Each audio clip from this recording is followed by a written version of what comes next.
Hello বন্ধুরা, SIR এর কাগজপত্র ম্যাক্সিমাম লোকে জমা করে দিয়েছে।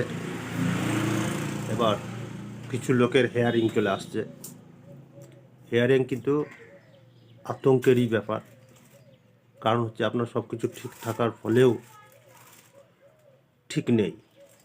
2002-এর আপনার নাম নেই, আপনার বাবার নাম আছে, সেই নাম দেওয়ার পরেও কিন্তু ভুল হচ্ছে। যাদের হেয়ারিং আসছে তাদেরকে টেবিলে ডাকছে, তখন হয়তো তারা ইতস্তত বোধ করছে যে কি আমরা ডকুমেন্টস নিয়ে যাব বা কি দেখাবো।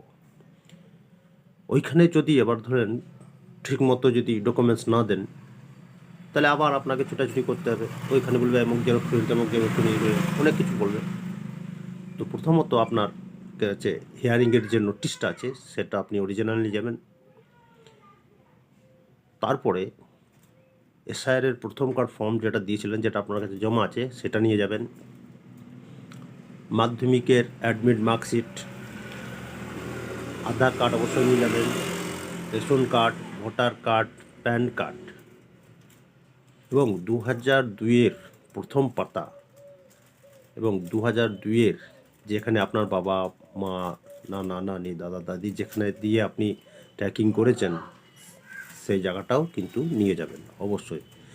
একদিকে অরিজিনাল নিয়ে যাবেন, একদিকে জেরক্স করবেন, দুটো ফাইল কিন্তু আলাদা আলাদা করবেন।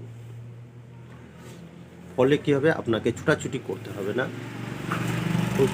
ওই জিনিসগুলো আপনারা দেখাবেন। দেখালে পরে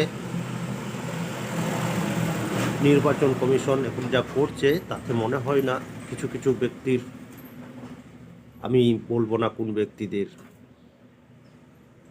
বা কোন জাতিকে আঘাত করা হচ্ছে, আমি বলার দরকার নেই, সবাই বুঝতে পারছেন। তো যাই হোক, সাবধান, কাগজপত্র যা চাইছে জোগাড় করুন, চেষ্টা করুন এবং হিয়ারিংয়ের সময় ঠিক সময়ে যান এবং হিয়ারিং করে আসুন। ধন্যবাদ।